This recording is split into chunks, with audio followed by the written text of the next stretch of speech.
Bapak Ibu Saudara terkasih dalam Tuhan, hari ini kita akan belajar dalam Diklat Pejabat Gereja Bethel Indonesia pada sesi ini tentang manajemen gereja bagian pertama, di mana materi ini berbicara tentang konsep manajemen gereja. Nah, hal-hal yang perlu diketahui daripada tujuan daripada diklat ini berharap bahwa peserta diklat mampu menjelaskan konsep manajemen gereja secara komprehensif. Kemudian yang kedua, peserta diklat mampu menjelaskan langkah-langkah manajemen gereja yang tepat. Dan yang ketiga, peserta diklat mampu memberikan layanan manajemen yang baik dalam pelayanan gereja. Dan yang keempat, diharapkan peserta diklat mampu menangani masalah-masalah manajemen di dalam pelayanan. Nah, mari kita masuk dalam materi tentang manajemen gereja bagian pertama ini. Nah, apakah manajemen itu? Menurut American Institute of Management, dikatakan manajemen merupakan seni untuk mencapai tujuan tertentu. Hal ini berbicara tentang purpose oriented, tentang tujuan.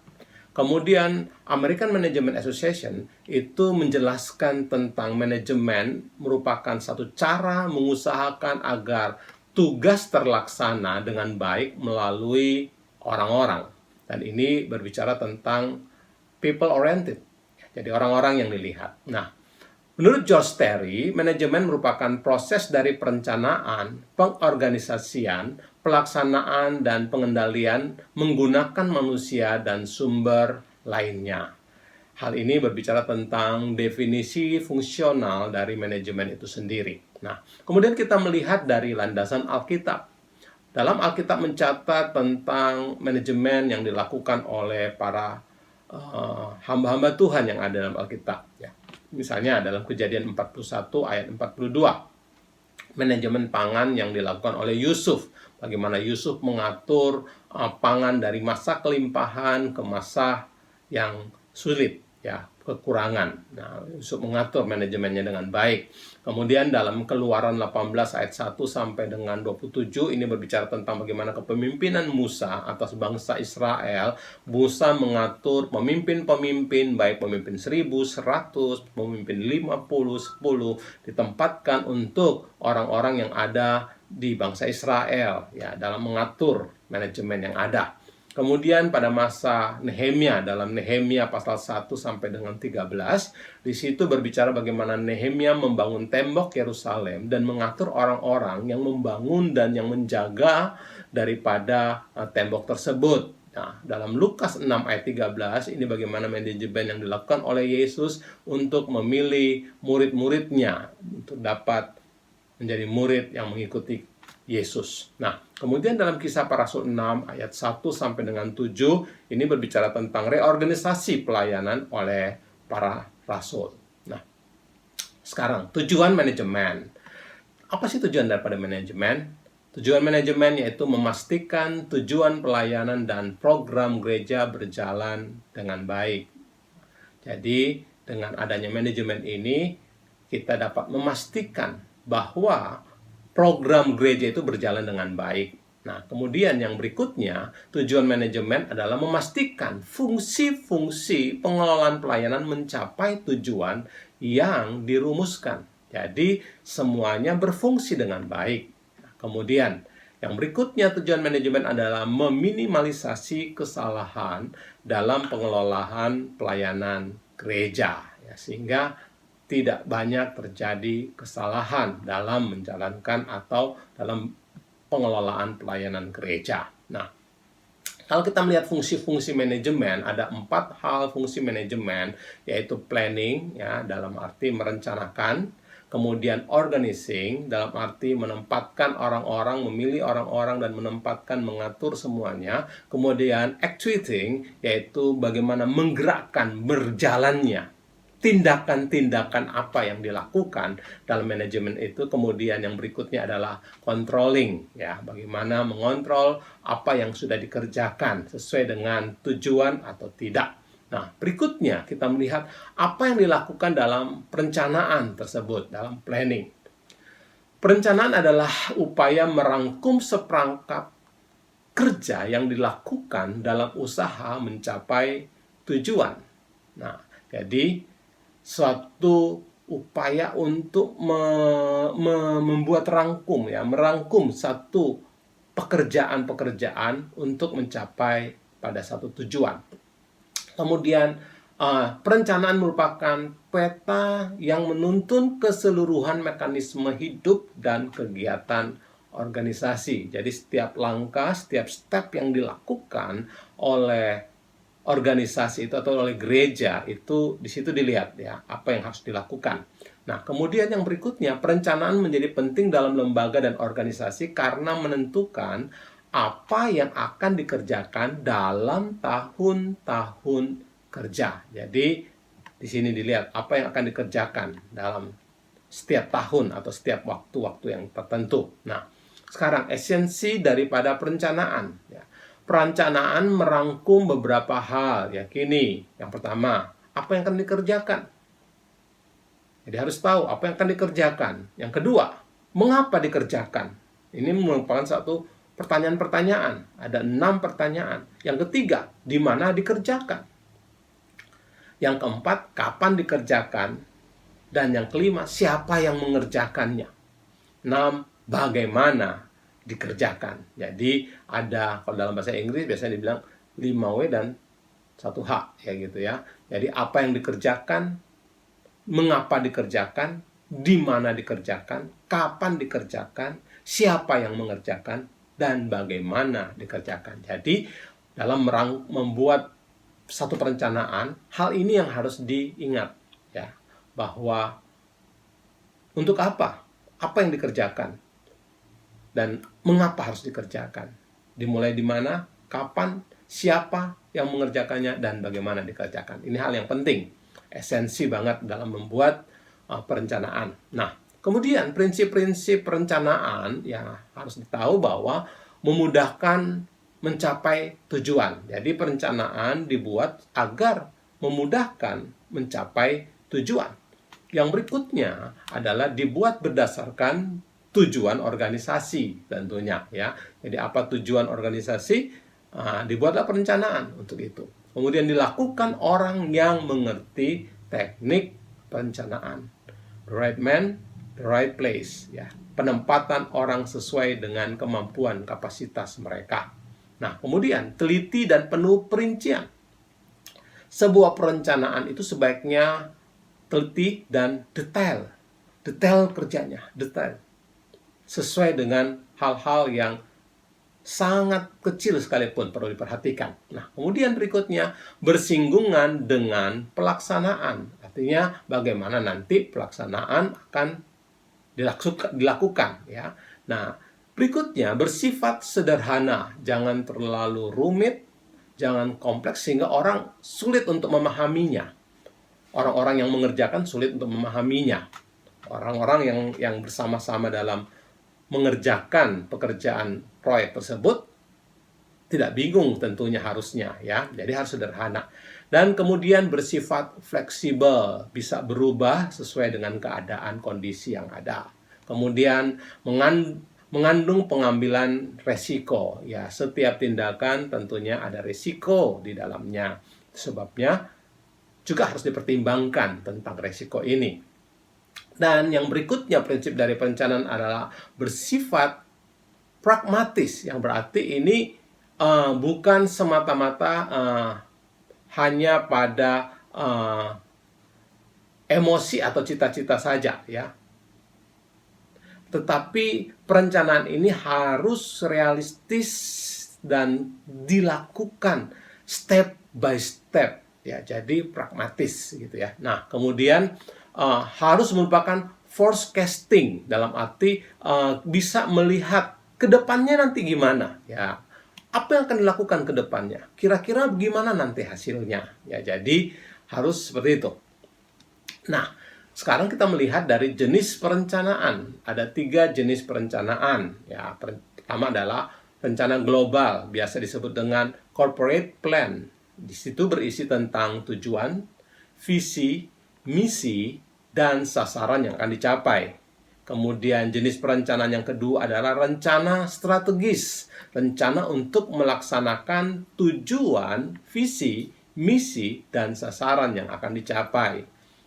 Kemudian yang ketiga adalah rencana operasional. Nah, biasa juga disebut dengan standing plan dan juga single use plan. Yakini kegiatan operasional dari hari ke hari. Nah, mari kita melihat ketiga jenis perencanaan tersebut. Nah, prosedur perencanaan yang harus dilakukan adalah berdoa, minta hikmat kepada Tuhan. Tentunya kita sebagai orang Kristen, pada orang yang percaya pada Tuhan, tentunya kita minta pimpinan dan tuntunan Tuhan. Kemudian setelah itu kita menetapkan sasaran yang akan dicapai.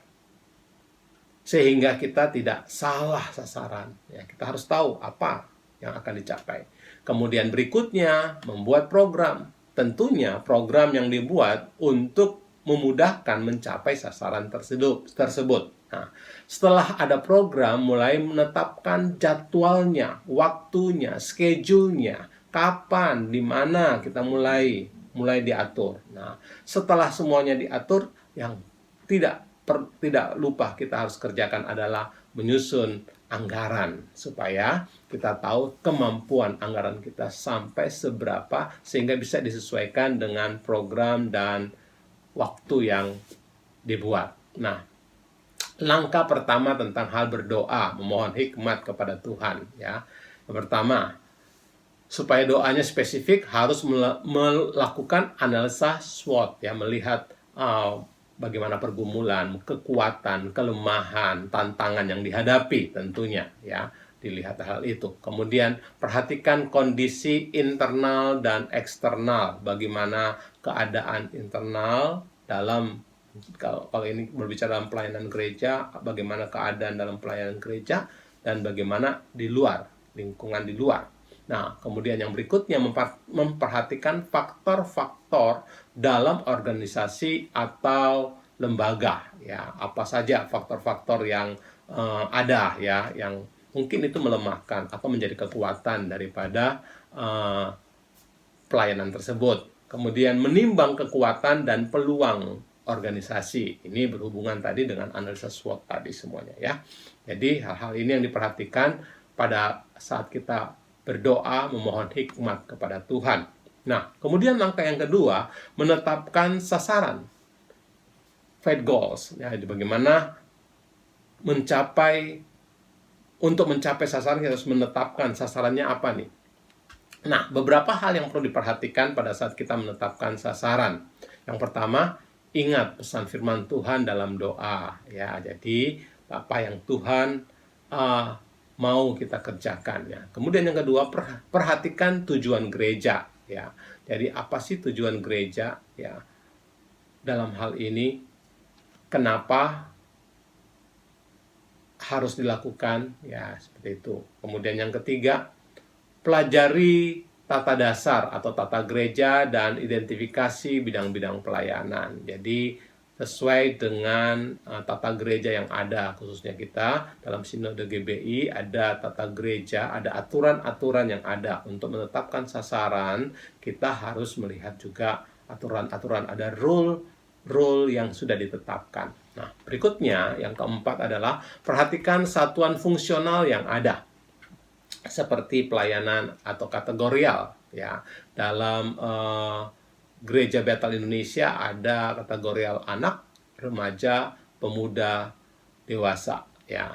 Nah, berikutnya yang kelima, perhatikan satuan pendukung lainnya, ya. Jadi dalam menetapkan sasaran kita juga harus memperhatikan sarana, prasarana, keuangan dan lain-lain, ya, lingkungan apa semuanya, ya, kita perhatikan semuanya.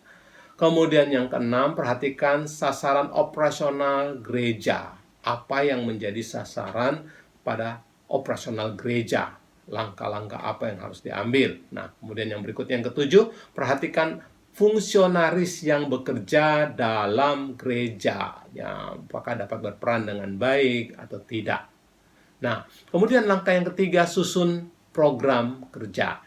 Nah, susun program kerja berdasarkan bidang kegiatan yang menunjang pencapaian sasaran tentunya, ya. Jadi program-program kerja yang tidak mendukung untuk mencapai sasaran, ya itu kesampingkan. Tapi kita mulai menyusun program kerja berdasarkan kegiatan yang menunjang pencapaian sasaran. Misalnya, pada saat kita mau mengadakan umpamanya pendalaman Alkitab umpamanya, ya tentunya kita menyusun program-program kelas-kelas pembelajaran, bukan kelas-kelas bakti sosial tentunya, ya. Nah, jadi menyusun program tepat sasaran, ya, untuk mendukung pencapaian sasaran tersebut. Nah, kemudian langkah keempat adalah tetapkanlah jadwal sesuai dengan program kerja tersebut tentunya, ya. Mulai jadwalnya jangka pendek, jangka menengah, atau jangka panjang. Kapan dilaksanakan, berapa lama dilaksanakan, itu mulai disusun, ya.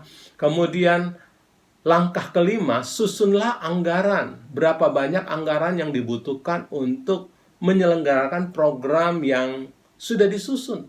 Mulai dirinci, berapa pembayarannya, berapa biaya yang dibutuhkan, besarnya berapa. Nah, jadi pemasukan juga berapa, mesti disesuaikan supaya tidak mempengaruhi program itu berjalan, ya. Kemudian pengorganisasian. Pengorganisasian adalah proses penataan tugas dan orang yang tepat bagi setiap tugas pada struktur dalam organisasi. Jadi, bagaimana menempatkan orang-orang yang tepat pada tugas masing-masing. Nah, tujuannya adalah untuk melancarkan pelaksanaan kerja dalam upaya mencapai tujuan dan sasaran yang telah ditetapkan. Jadi, pengorganisasian ini penting supaya dapat berjalan dengan baik, ya. Pelaksanaan kerjanya dapat berjalan dengan baik tentunya. Nah, berikutnya pengorganisasian pada hakikatnya memastikan bagaimana antara tugas dan orang yang mengerjakan berjalan dengan teratur, ya. Jadi perlu adanya pengorganisasian sehingga berjalannya sesuai dengan apa yang ditetapkan, sesuai dengan bagian masing-masing, ya. Tidak salah dalam mengambil keputusan-keputusan. Nah, berikutnya aspek daripada pengorganisasian. Yang pertama adalah menempatkan tugas dan fungsi serta tingkat kewenangan pada hierarki yang tepat. Menempatkan orang-orang yang dapat bertanggung jawab, orang-orang yang sesuai dengan kemampuannya masing-masing di tempat yang tepat. Ya. Jangan sampai orang yang tidak tahu tentang musik, tidak tahu tentang nada ditempatkan sebagai ketua divisi pujian penyembahan. Wah, repot ya. Itu jadi agak repot dan tentunya mesti tempatkan orang-orang yang sesuai dengan tempatnya masing-masing. Kemudian menyediakan dasar bagi sistem mekanisme organisasi, komunikasi dan jalur kerjanya. Tentunya ada jalur kerja dari yang mana bagian kepala divisi ini atau bagian ini, bagian pujian penyembahan, ya, atau bagian profetik membawahi musik, kemudian singers, kemudian mungkin penari, tamborin dan sebagainya. Jadi ada hierarkinya, ya, dan juga bagaimana alur kerjanya juga dibuatkan dalam aspek pengorganisasian ini. Kemudian menyediakan mekanisme kehidupan organisasi yang berkenaan dengan kinerja dan pelaksanaan fungsi kepemimpinan. Ya, tugas dari atau fungsi dari setiap pemimpin-pemimpin di setiap bagian tersebut ditetapkan. Nah, hal-hal yang perlu dikerjakan dalam pengorganisasian. Yang pertama, merinci kegiatan yang harus dikerjakan. Tentunya harus ada struktur atau ada tugas-tugas, job description daripada setiap orang yang ada. Apa yang harus mereka kerjakan tentunya harus ada. Kemudian memilih dan menetapkan personal atau SDM, ya. Jadi sumber daya manusianya tentunya di orang yang tepat di tempat yang tepat, ya. Kita udah bahas, ya.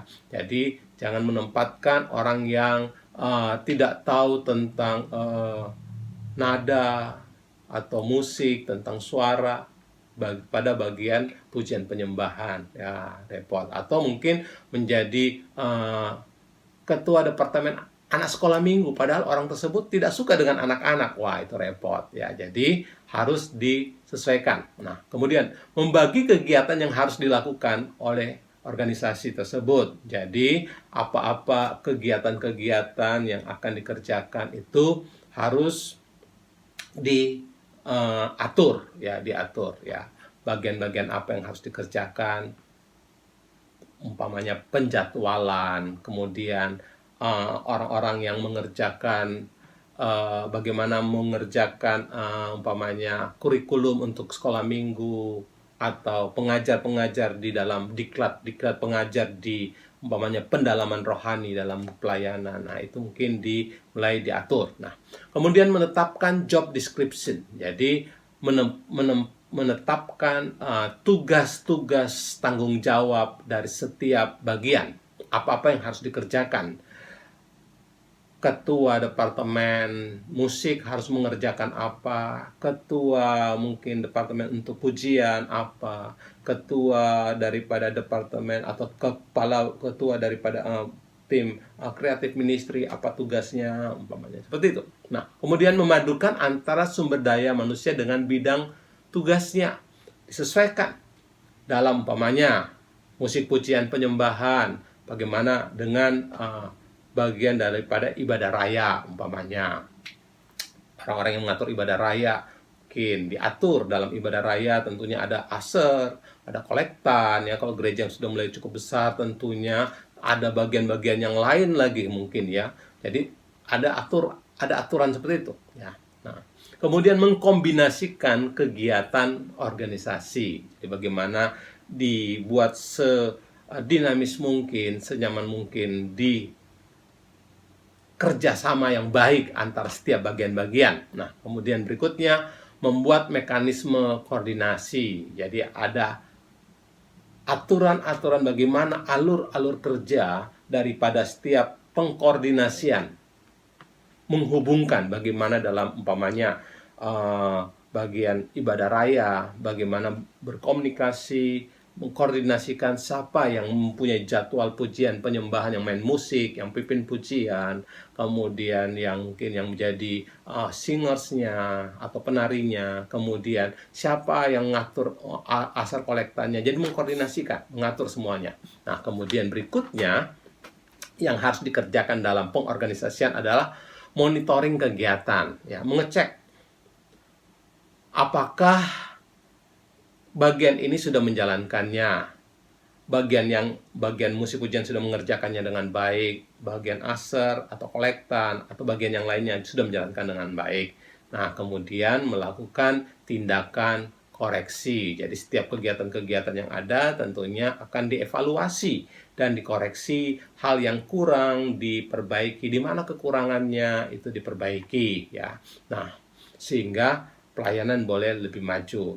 Berikutnya nanti berikutnya dalam pelayanan kita sudah tahu, oh ini kekurangan, ini kelemahan, dan ini harus ditambah, ini harus dikurang. Jadi sudah lebih baik lagi karena ada hasil evaluasi, mengkoreksi ya. Nah, kemudian kegiatan seputar organisasi atau pengorganisasian. Yang pertama adalah pengelompokan kerja. Seperti tadi saya sudah berikan contoh, mungkin yang bagian departemen profetik di dalamnya ada umpamanya tim musik, ada tim pujian, termasuk mungkin worship leader dan singers, kemudian mungkin ada tim nari ya atau creative ministry, atau mungkin juga kalau lebih besar ada yang tim choir. Nah, dibagi.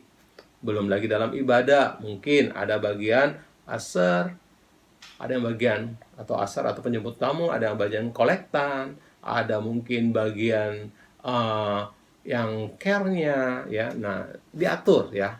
Mulai dikelompokkan, pengelompokan. Kemudian penyusunan strukturnya. Nah, dibuatkan struktur pengorganisasian. Nah, nanti mungkin dalam manajemen gereja bagian yang kedua kita akan belajar tentang pengorganisasian tersebut, termasuk juga bagian yang berikutnya penempatan personal personalia. Jadi siapa-siapa yang ditaruh, kenapa ditaruh di situ ya. Kemudian ada penjabaran tugas, job description-nya apa saja diberikan bagi setiap orang-orang yang bertanggung jawab dalam setiap pekerjaannya masing-masing ya. Kurang lebih strukturnya dibuat, pengorganisasian dan suborganisasi kurang lebih seperti ini. Ada contoh, ada ketua, ada wakil, ada bidang-bidang, ketua-ketua bidang. Mungkin juga di bagian yang lain bisa dibikin lagi kalau mungkin lebih luas, ada sekretaris, atau juga mungkin ada bagian bendaharanya. Dalam satu struktur organisasi itu bisa dibuatkan seperti itu. Misalnya, si Johan ini adalah ketua profetik, musik, pujian, dan penyembahan. Ya, ada wakilnya, si Tommy. Ya, Tommy menjadi wakil daripada ketua ya, si John ya. Kalau ketuanya sakit berhalangan, ada wakil bisa gantikan.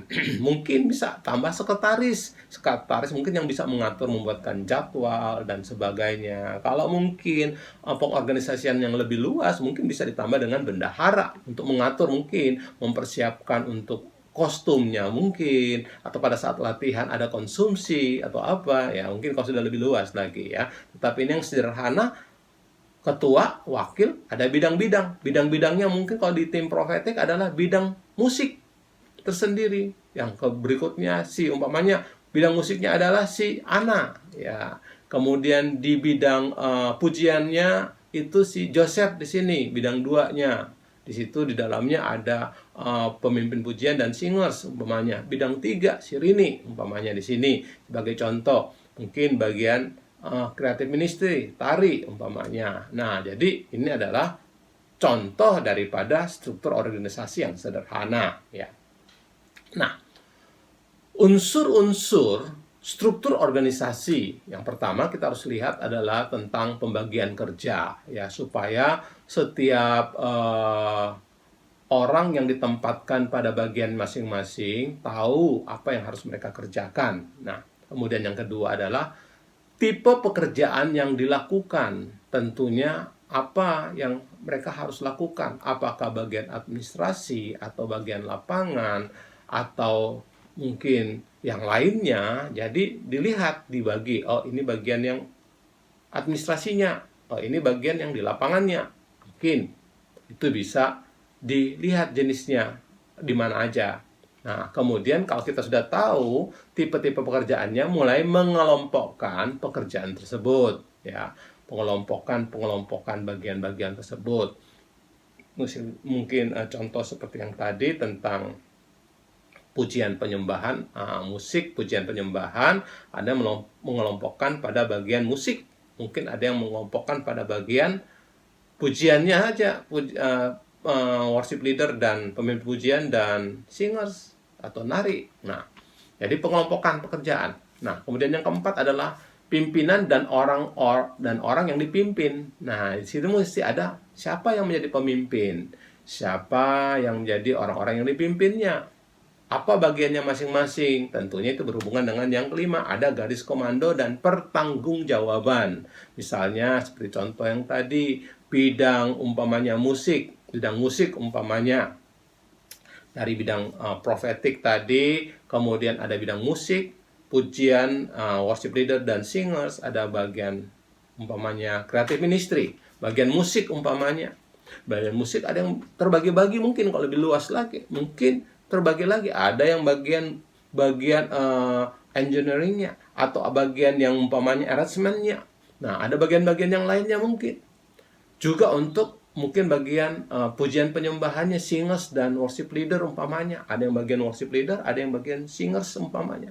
Dan kemudian mungkin dalam creative ministry ada mungkin yang banner, bendera, atau juga yang tamborin umpamanya. Nah, sama siapa dia bertanggung jawab? Tentunya pimpinan daripada setiap bagiannya. Umpamanya kalau yang creative ministry, tentunya bagian banner dan bagian tamborin bertanggung jawab sama ketua creative ministry. Nanti ketua creative ministry akan bertanggung jawab kepada pimpinan profetik umpamanya. Nah, ini adalah garis komando dan pertanggungjawaban yang dilakukan oleh setiap bagian-bagian. Nah, berikut yang keenam adalah rentang kendali, span of control. Jadi bagaimana pengendalian itu dilakukan, ya, sampai sejauh mana, ya, siapa yang mengerjakannya, ya, controllingnya. Jadi siapa yang mengontrol, ya, umpamanya musik, siapa yang kontrol, ya, bagian worship leader dan singer siapa yang kontrol, umpamanya. Nah, kemudian yang ketujuh adalah tingkatan manajemen, ya, jadi aturan siapa sesuai dengan bagian-bagiannya. Nah, berikutnya tentang kegiatan seputar pelaksanaan. Jadi kegiatan seputar pelaksanaan dalam aspek fungsi manajemen pelaksanaan beberapa hal yang perlu diperhatikan, ya. Menetapkan polis kerja, ya. Jadi setiap bagian-bagian daripada yang kerja itu ada, ya, artinya legalitasnya dia di mana, ya, pengangkatan, ya, diangkat, ya, ditempatkan sesuai bagiannya. Nah, kemudian membuat prosedural kerja, ya. Jadi bagaimana melakukan dan melaksanakan serta pelaporan, ya. Jadi dia punya SOP, Standard Operational Procedure, yang harus dikerjakan oleh setiap bagian. Nah, kemudian yang ketiga, menjalin komunikasi dalam melaksanakan tiap unit kerja. Tentunya ada komunikasi antara setiap bagian dalam unit kerja tersebut, ya, tidak kerja sendiri-sendiri, ya. Tentunya karena ini menjadi satu organisasi, ada komunikasi satu dengan yang lain. Nah, kemudian yang keempat, memastikan tiap unit bagian bekerja bersinergi dengan baik, ya. Jadi tadi tidak kerjakan sendiri-sendiri, mau-maunya sendiri, ya. Ya, umpamanya kapan mau latihan, pokoknya mau-maunya sendiri, ya. Bagian musik mau latihan sendiri, bagian singers dan pujian mau latihan sendiri, tidak mau sama-sama, nanti langsung ketemu pada saat ibadah. Wah, itu bisa kacau gitu ya nantinya, ya. Nanti yang satu maunya lagu ini, yang satu maunya lagu yang ini, tidak ada komunikasi. Bisa berantakan, ya. Jadi harus ada kerjasama, ya. Kemudian yang kelima, menetapkan keputusan terhadap pekerjaan yang sudah dilakukan, apakah diteruskan atau tidak. Nah, di sini kita lihat apakah pada saat pelaksanaan setiap pekerjaan itu sudah sesuai dengan yang diharapkan sehingga dapat nantinya mencapai tujuan. Nah, itu dilihat, ya. Dan kalau dianggap sudah oke, ya, diteruskan gitu. Nah, berikut yang keenam adalah memberikan motivasi dan dorongan kepada setiap unit kerja. Tentunya dalam kegiatan pelaksanaan daripada manajemen tersebut, tentunya pimpinan-pimpinan atau orang-orang yang ada saling memberikan dorongan, saling memberikan motivasi, ya, bukan malah mencela, menjatuhkan, meremehkan, tetapi ada kerjasama dan saling mendukung, saling menopang satu dengan yang lain, ya. Nah, kemudian yang ketujuh adalah mendelegasikan tugas secara tepat. Jadi memberikan tugas-tugas itu sesuai dengan orang-orang yang tepat tentunya, ya, supaya bisa melaksanakan dengan baik. Jangan sampai ada orang yang tidak tahu musik dipercayakan untuk main musik, ya. Wah, mereka bingung nantinya jadinya, ya. Nah, jadi mendelegasikan tugas secara tepat. Selanjutnya masuk pada fungsi pelaksanaan, ya, yaitu menetapkan polis dan prosedur, ya. Jadi artinya memilih, mengangkat orang-orang, dan kemudian membuat prosedur atau SOP-nya, Standard Operational Procedure tersebut. Dan kemudian ada komunikasi antara setiap bagian, dikomunikasikan, kemudian tentang orang-orang yang tempatkan dan prosedur-prosedur yang ada, kemudian setelah dikomunikasikan, kemudian mengambil keputusan, kemudian dari pengambil keputusan tersebut kemudian memberikan motivasi, dorongan, dan kemudian mendelegasikan untuk menjalankan tugas pada setiap bagian-bagian. Nah, berikutnya, esensi komunikasi, ya. Aspek yang penting dalam komunikasi pada fungsi manajemen pelaksanaan adalah pengkoordinasian, ya, tentunya. Kalau bagian ibadah dan bagian musik pujian penyembahan tidak mengkoordinasikan dengan baik, tentunya itu akan menjadi satu miskomunikasi akhirnya ya. Nah, tentunya akan menjadi permasalahan ya. Penjadwalan juga akhirnya menjadi masalah jadinya. Nah, kemudian para pemimpin harus mengkomunikasikan koordinasi kerja kepada staf atau bawahannya. Jadi pada setiap bagian-bagian, umpamanya bagian musik pujian penyembahan, mengkoordinasikan jadwal-jadwal kepada setiap staf dan orang-orang yang ada di bawahnya, ya jajarannya, dikomunikasikan kapan latihan, kapan tampil, siapa yang bertugas, kostumnya apa, semuanya dikomunikasikan. Dan kemudian memperhatikan garis komando dan koordinasi kegiatan dan pelaksanaan kerja. Saya yakin Bapak Ibu Saudara sudah memahami tentang hal ini, ada garis komando tentunya ya. Nah, kemudian memperhatikan kebergantungan seluruh staf kepada pimpinan. Karena itu dalam koordinasi tugas harus dijelaskan dengan jelas. Jadi pimpinan harus menjelaskan, misalnya ketua profetik harus menjelaskan dengan tepat kapan akan latihan, siapa yang main musik, siapa yang jadwal main keyboard, main bass, main gitar, main drum, atau alat musik yang lainnya. Kemudian siapa yang singer, siapa yang worship leader. Kemudian semuanya dikoordinasikan. Lagu-lagu apa, kostumnya apa, semuanya dikomunikasikan dengan baik dan jelas, ya, detail, ya. Kemudian komunikasi memastikan semua unit kerja berjalan dengan baik tentunya. Itu sebabnya tadi harus ada komunikasi pada setiap bagian ya. Mungkin bagian worship leader harus menyampaikan lagu-lagu apa yang akan dibawa yang akan dibawakan pada ibadah, sehingga pemusik sudah siapkan atau sudah pelajari lebih dahulu lagu-lagu tersebut ya. Nah, jadi harus ada komunikasi yang baik. Kapan latihannya juga, kostum yang mana juga ada komunikasi yang baik sehingga semuanya berjalan dengan baik. Nah, selanjutnya adalah pengkoordinasian. Pengorganisasian merupakan fungsi yang penting dalam semua tingkat manajemen tentunya ya, sebab mengikat dan mempersatukan semua aktivitas dan usaha. Jadi perlu ada pengkoordinasian ya. Jadi setiap bagian memberikan informasi, masukan-masukan dan hal-hal yang harus diketahui untuk bagian-bagian yang lain tentunya. Kemudian pengkoordinasian berada di semua level manajemen. Sebab itu mengikat dan menentukan keefektivitasan daripada kerja. Ya, efektif kerjanya yang dari koordinasi tersebut. Tahu, oh ini maunya ini.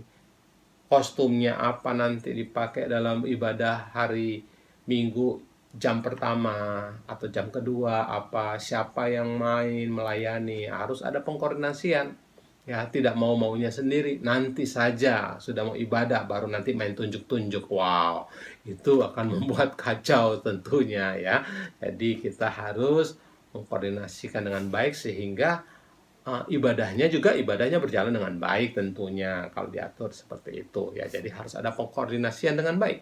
Nah, kemudian fungsi manajemen pengkoordinasian. Nah, fungsinya adalah tadi perencanaan, perorganisasian, pelaksanaan, pengendalian tentunya. Jadi kita lihat tadi sudah ada perencanaan, jadi apa yang akan dilakukan ya. Kemudian pengorganisasian, siapa-siapa yang bertugas, siapa-siapa yang akan memimpin dan sebagainya. Kemudian pada saat pelaksanaannya juga sudah ada standar apa yang harus dilakukan. Kemudian kalau umpamanya ada hal-hal yang kurang, ada hal-hal yang perlu diperbaiki, ya perlu ada pengendalian tentunya.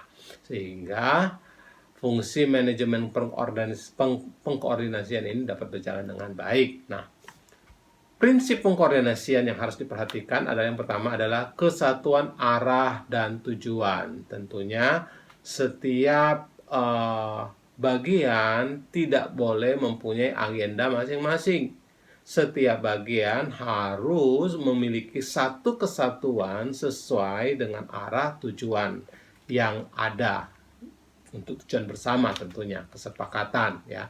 Jangan setiap bagian punya tujuan masing-masing. Nah, itu akan membuat kacau. Nah, kemudian kesepakatan tentang kegiatan. Tentunya dalam setiap bagian harusnya ada kesepakatan satu dengan yang lain. Kemudian ketaatan dan loyalitas. Ya, bawahan harus punya ketaatan dengan pemimpin dan ada loyalitasnya. Jangan mau-maunya sendiri, suka-sukanya sendiri. Yang penting dia suka, dia kerjakan. Nah, itu nggak bisa. Harus sesuai dengan bagian masing-masing ya. Nah, harus ada ketaatan dan loyalitas. Kemudian saling tukar informasi tentang kegiatan. Tentunya setiap bagian-bagian menginformasikan mungkin ada masalah, ada problema, mungkin. Contoh ya, worship leader ingin menyanyikan satu lagu ya, lagu baru umpamanya ya, harus mengkoordinasikan, menginformasikan kepada singers dan pemusik. Tetapi ternyata pemusik merasa lagunya itu sangat sulit dan mereka belum mempunyai kemampuan untuk bisa memahami atau memainkan lagu tersebut dengan waktu umpamanya yang singkat. Nah, itu ada informasi yang dibagikan, ditukar informasi, sehingga apa? Minta worship leadernya gimana, bisa nggak diubah aja ya, ada fleksibelnya ya, karena berhubung waktunya sudah dekat, terus ada umpamanya tidak sempat lah untuk mencari lagunya dengan baik. Nah, harus ada saling tukar-tukar informasi. Nah, kemudian berikutnya menghormati dan saling percaya. Nah, jadi perlu ada saling menghormati satu dengan yang lain dan saling mempercayai. Kemudian jangan ada rasa curiga satu dengan yang lain ya. Nah, ini yang repot. Ada saingan-saingan, nah itu nggak cocok ya. Nah, berikutnya profesionalitas. Jadi mereka atau setiap bagian harus mengerjakannya dengan baik. Jangan sesuai dengan kemampuan kapasitas masing-masing dan memang dikerjakan tidak dipengaruhi dengan keadaan emosi atau dipengaruhi dengan hal-hal yang lain. Memang betul-betul mengerjakan sesuai dengan bagiannya masing-masing. Nah, berikutnya ketepatan penggunaan alat koordinasi ya. Jadi artinya dalam hal ini setiap bagian harus memberikan koordinasi satu dengan yang lain dengan tepat ya, tidak dengan cara yang salah gitu ya. Umpamanya tentang membagikan kalau dalam musik pujian penyembahan umpamanya contohnya ya, mengkoordinasikan tentang lagu yang akan dinyanyikan pada hari Minggu ya. Worship leadernya baru menyampaikannya hari Kamis atau hari Jumat. Itu pun mereka menyampaikan mungkin lewat media yang semuanya nggak punya umpamanya ya, dan tidak memahami umpamanya. Dikirim lagunya ya umpamanya lewat satu program media sosial, tetapi yang lainnya nggak punya ya, umpamanya dikirim lewat WA, sementara pemusik yang lainnya nggak punya handphone Android, hanya handphone biasa ya, gimana, repot jadinya ya. Nah, tentunya harus melihat mengkoordinasikan dengan cara yang tepat tentunya. Nah, kemudian prinsip pengkoordinasian yang lain itu efisiensi ya, jangan sampai dari si A mesti kirim ke B, kirim ke C lagi, kirim ke D lagi ya, padahal si A ini bisa langsung koordinasi langsung ke D umpamanya ya. Umpamanya contoh, worship leader bisa langsung menghubungi pemusiknya lagu yang akan dinyanyikan, tetapi worship leadernya harus kirim lagi kepada pemain tamborinnya kirim lagi kepada pemain bannernya si B lagi yang pemain banner kirim lagi kepada temannya daripada pemusik, temannya pemusik ini akan kirim lagi ke mamanya pemain musik tersebut. Wah, akhirnya nggak efisien ya, padahal seharusnya worship leadernya bisa langsung menginformasikan kepada pemusik tersebut ya. Jadi efisiensi kerja.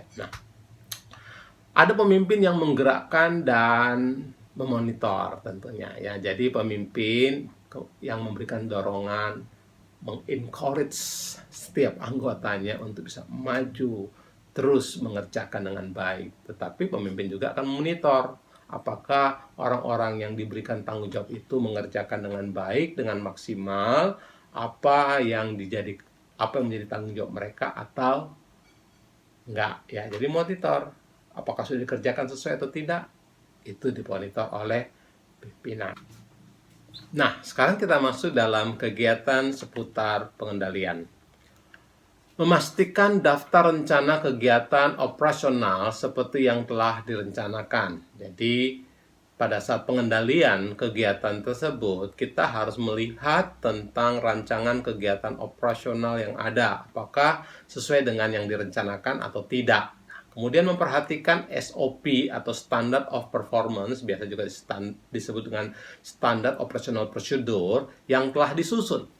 Jadi, ini dilihat apakah sesuai dengan standar yang ada atau tidak.